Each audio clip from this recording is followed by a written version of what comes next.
Hi friends, ನಮಸ್ತೆ. Welcome back to my YouTube channel. ಎಲ್ಲರೂ ಹೇಗಿದ್ದೀರಾ? ಹೋಪ್ ಎಲ್ಲರೂ ತುಂಬ ಚೆನ್ನಾಗಿದ್ದೀರಾ ಅಂತ ಅಂದ್ಕೊಂಡಿದ್ದೀನಿ. ಇದು ಕೂರ್ಗ್ ಟ್ರಿಪ್ನ ಪಾರ್ಟ್ 2 ವಿಡಿಯೋ. ನಾವು ಆ್ಯಕ್ಚುಲಿ ಮಂಡಲ್ಪಟ್ಟಿ ಮುಗಿಸ್ಕೊಂಡು ಅಬ್ಬೆ ಫಾಲ್ಸ್ಗೆ ಬಂದ್ವಿ. ಇಲ್ಲೂ ಕೂಡ ತುಂಬಾ ಮಳೆ ಇತ್ತು. ನಾವು ರೈನ್ ಕೋಟ್ ಹಾಕ್ಕೊಂಡು ಅಂಬ್ರೆಲ್ಲ ಇಟ್ಕೊಂಡು ಹೋಗ್ತೀವಿ ಅಂದರೂ ಕೂಡ ತುಂಬಾ ಮಳೆ ಇದ್ದಿದ್ದರಿಂದ ಆಗ್ತಿರ್ಲಿಲ್ಲ. ಸೊ ಹಾಗಾಗಿ ಆ ಟೈಮಲ್ಲಿ ಕಾಫಿ ಕುಡ್ಕೊಂಡು ಹಾಗೆ ಸ್ನ್ಯಾಕ್ಸ್ ಏನಾದರೂ ತಿನ್ಕೊಂಡು ಹೋಗೋಣ ಅಂತ ಹೋದ್ವಿ. ನಾವು ಕಾಫಿ ಕುಡಿದು ಸ್ನ್ಯಾಕ್ಸ್ ತಿನ್ನೋ ಅಷ್ಟರಲ್ಲಿ ಮಳೆನೂ ಸ್ವಲ್ಪ ಕಡಿಮೆ ಆಗಿತ್ತು ಅಂದರೆ ಪೂರ ನಿಂತೋಗಿರಲಿಲ್ಲ. ಸ್ವಲ್ಪ ತುಂತುರು ಹನಿ ಥರ ಬರ್ತಿತ್ತು. ನಿಂತೇ ಹೋಗುತ್ತೆ ಅಂತ ಎಕ್ಸ್ಪೆಕ್ಟ್ ಮಾಡೋಕೆ ಆಗ್ತಿರ್ಲಿಲ್ಲ, ಹಾಗಿತ್ತು ಸಿಚುವೇಶನು.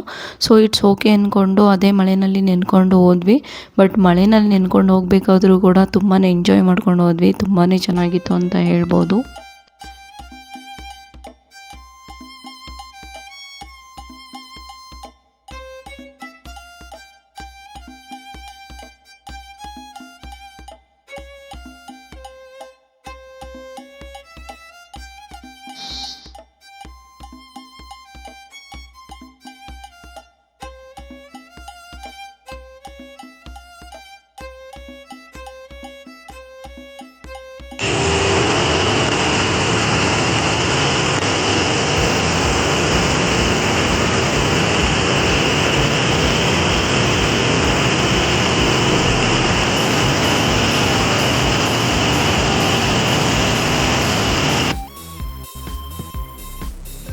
ಅಬ್ಬೆ ಫಾಲ್ಸಲ್ಲಿ ನೀರಿನ ಫ್ಲೋ ಅಂತೂ ತುಂಬಾ ಜಾಸ್ತಿ ಇತ್ತು. ಮಳೆ ಬರ್ತಿರೋದ್ರಿಂದ ಅದೆಲ್ಲ ಸ್ವಲ್ಪ ನೀರು ಮಣ್ಣು ರೀತಿ ಕಾಣಿಸ್ತಿತ್ತು. ಬಟ್ ಅದು ನೀರಿನ ಫ್ಲೋ ತುಂಬಾ ಜಾಸ್ತಿ ಇರೋದ್ರಿಂದ ನೋಡೋದಕ್ಕೂ ಕೂಡ ತುಂಬಾ ಚೆನ್ನಾಗಿ ಕಾಣಿಸ್ತಿತ್ತು ಅಂತ ಹೇಳ್ಬೋದು. ಸೊ ನಾವು ಅಬ್ಬೆ ಫಾಲ್ಸ್ ಮುಗಿಸ್ಕೊಂಡು ರೆಸಾರ್ಟ್ ಬುಕ್ ಮಾಡ್ಕೊಂಡಿದ್ವಿ, ಅಲ್ಲಿಗೆ ಹೋದ್ವಿ.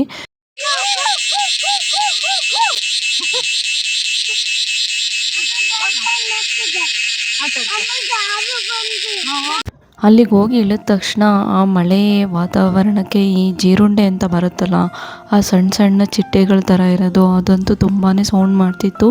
ಮಕ್ಕಳುಗಳಂತೂ ಆ ಸೌಂಡನ್ನ ತುಂಬಾ ಎಂಜಾಯ್ ಮಾಡ್ತಿದ್ರು. ಹಾಗೆ ಅವರು ಫಸ್ಟು ಓಡೋಗಿದ್ದು ಆಟ ಆಡೋದಕ್ಕೆ. ಅಲ್ಲಿ ಜಾರು ಬಂಡಿಯಾಗಿ ಜೋನಲ್ಲಿ ಎಲ್ಲ ಇದ್ದಿದ್ದರಿಂದ ಆಟ ಆಡಬೇಕು ಅಂತ ಹೇಳ್ತಿದ್ರು.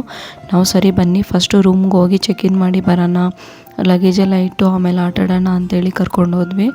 ಅಲ್ಲೋದ್ರೂ ಕೂಡ ಬಿಟ್ಟಿಲ್ಲ. ಫಸ್ಟ್ ಹೋಗಿ ಬೆಡ್ ಮೇಲೆ ಉಲ್ಟಂ ಪಲ್ಟ ಹೊಡಿಯೋದು ಆ ಥರ ಎಲ್ಲ ಆಟ ಆಡ್ತಾಯಿದ್ರು.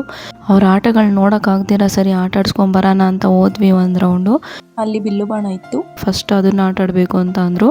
ಸರಿ ನಮ್ಮನೆಯವರು ಕೂಡ ಟ್ರೈ ಮಾಡ್ತಿದ್ರು ಆಡೋಣ ಅಂತ. ಫಸ್ಟ್ ನಾನು ಹೊಡಿತೀನಿ ಆಮೇಲೆ ನೀವು ಹೊಡಿಯೋರಿ ಅಂತ. ಬಟ್ ಅದೇನೋ ಕರೆಕ್ಟಾಗಿ ಫಿಕ್ಸ್ ಆಗ್ತಿರ್ಲಿಲ್ಲ. ಸೊ ಆಮೇಲೆ ಹಾಗೋ ಹೀಗೋ ರೆಡಿ ಮಾಡಿ ಆಮೇಲೆ ಟ್ರೈ ಮಾಡಿದ್ರು. ಅಷ್ಟರಲ್ಲಿ ಅವರು ಕೂಡ ನಾವು ಹೊಡಿಬೇಕು ಅಂತ ಕೇಳ್ಕೊಂಬಂದರು. ನನ್ನ ಮಗಳು ಕೇಳ್ತಿದ್ಲು, ಆಮೇಲೆ ತಾರಕ್ಕೂ ಕೂಡ ಕೇಳ್ಕೊಂಬಂದ. ಸೊ ಹಾಗೆ ಅವರಿಬ್ಬರಿಗೂ ಕೂಡ ಟ್ರೈ ಮಾಡಿದ್ರು. ಆಮೇಲೆ ಸರಿ ನಾನೊಂದ್ಸಲಿ ಟ್ರೈ ಮಾಡೋಣ ಅಂತ ಹೋದೆ. ಬಟ್ ನಂಗೆ ಅದನ್ನು ಹಿಡ್ಕೊಳ್ಳೋಕ್ಕೂ ಬರ್ತಿರ್ಲಿಲ್ಲ, ಹೊಡಿಯೋದಕ್ಕೂ ಬರ್ತಿರ್ಲಿಲ್ಲ. ಬಟ್ ಅದಕ್ಕೆ ಸ್ವಲ್ಪ ಎನರ್ಜಿ ಹಾಕಿ ಎಳಿಬೇಕು ಅಂತ ಹೇಳಿದ್ರು. ಆಮೇಲೆ ಹಾಗೋ ಹೀಗೋ ಅಂತ ಟ್ರೈ ಮಾಡಿ ಬಿಟ್ಟೆ. ಸೊ ಫೈನಲಿ ಮೂವ್ ಅಂತೂ ಆಗ್ತು, ಬಟ್ ಕರೆಕ್ಟಾಗಿ ಓಡ್ದಿಲ್ಲ. ಆಮೇಲೆ ನನ್ನ ಮಗಳು ಹೇಳ್ತಿದ್ಲು, ಅಮ್ಮ ನನಗೆ ಓಡಿಸು ಅಂತ. ನಾನು ಸರಿ ಟ್ರೈ ಮಾಡೋಣ ಅಂತ ಮಾಡಿದೆ. ಬಟ್ ಅವಳಿಗೆ ಹೇಳ್ಕೊಟ್ಟು ಓಡ್ಸೋಕ್ಕೆಲ್ಲ ಆಗಿಲ್ಲ. ಮತ್ತು ಕೂಡ ಅವರ ಪಪ್ಪನೇ ಹೋಗ್ಬಿಟ್ಟು ಓಡಿಸಿದ್ರು.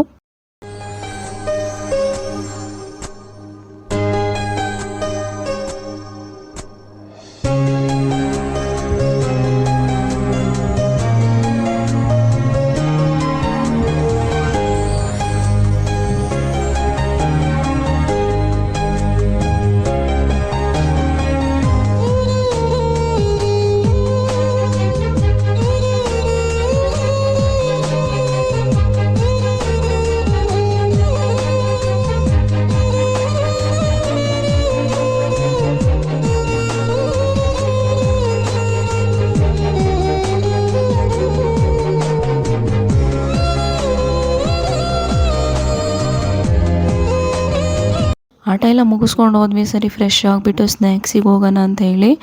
ಆಮೇಲೆ ನೋಡಿದ್ರೆ ಕಾಲಲ್ಲಿ ಜಿಗಣೆ ಓಡಾಡ್ತಾ ಇತ್ತು. ಸೊ ಇದನ್ನು ನೋಡ್ಬಿಟ್ಟಂತೂ ತುಂಬಾ ಶಾಕ್ ಆಯಿತು. ಮಕ್ಕಳುಗಳಿಗೆಲ್ಲ ಹತ್ಕೊಂಡ್ಬಿಡ್ತೇನೋ ಅಂತೇಳಿ. ಆಮೇಲೆ ನೋಡಿದ್ರೆ ತಾರಕ್ಕೂ ಕೂಡ ಒಂದು ಹತ್ಕೊಂಡು ರಕ್ತ ಎಲ್ಲ ಬಂದುಬಿಟ್ಟಿತ್ತು ಕಾಲಲ್ಲಿ. ಆ ಒಂದು ಕ್ರಾಕ್ಸ್ ಸ್ಲಿಪ್ಪರ್ಸ್ ಥರ ಆಗಿದ್ದರಿಂದ ಗೊತ್ತೇ ಆಗಿಲ್ಲ ನಮಗೆ. ಸೊ ಆಮೇಲಂತೂ ನಿಧಾನಕ್ಕೆ ಓಡಾಡಬೇಕು ಅಂತ ಸ್ವಲ್ಪ ಭಯ ಆಯಿತು. ಆ ಕಡೆ ಇದೆಲ್ಲ ಕಾಮನ್ ಆಗಿರುತ್ತೆ. ಸೊ ಬಟ್ ನಮಗೆ ಇದು ಸ್ಟಾರ್ಟಿಂಗಲ್ಲಿ ಫ್ಲ್ಯಾಶ್ ಆಗಿರಲಿಲ್ಲ. ಸೊ ಆಮೇಲೆ ಒಂದೆರಡು ಹತ್ತದ ಮೇಲೆ ಗೊತ್ತಾಯಿತು. ಸೊ ಇನ್ಮೇಲೆ ನಿಧಾನಕ್ಕೆ ಓಡಾಡಬೇಕು ಅಂತ ಹೇಳಿ ಸೊ ಹಾಗೆ ಫ್ರೆಶ್ ಅಪ್ ಆಗಿ ಸ್ನ್ಯಾಕ್ಸಿಗೆ ಹೋದ್ವಿ. ಇಲ್ಲಿ ಸ್ನ್ಯಾಕ್ಸಿಗೆ ಹೋದಾಗೂ ಕೂಡ ಇಬ್ಬರದು ಕಿತ್ತಾಟ, ಜಗಳ ಹಾಗೆ ಆಟಗಳೇ ಆಗ್ತಾಯಿತ್ತು.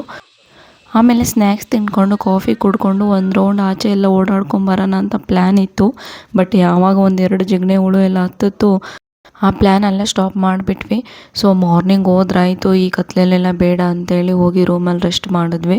ಅರೌಂಡ್ 8:30, 9 ಅಷ್ಟರಲ್ಲಿ ಡಿನ್ನರ್ ಕೂಡ ಪ್ರಿಪೇರ್ ಇತ್ತು. ಸೊ ಊಟ ಮುಗಿಸ್ಕೊಂಡು ಹಾಗೆ ರೆಸ್ಟ್ ಮಾಡಿದ್ವಿ. ಸೊ ಇದು ಇವತ್ತಿನ ವೀಡಿಯೋ. ನಿಮಗೆ ಈ ವಿಡಿಯೋ ಇಷ್ಟ ಆಗಿದ್ರೆ ಲೈಕ್ ಮಾಡಿ, ಶೇರ್ ಮಾಡಿ, ಸಬ್ಸ್ಕ್ರೈಬ್ ಮಾಡಿ. Thank you friends.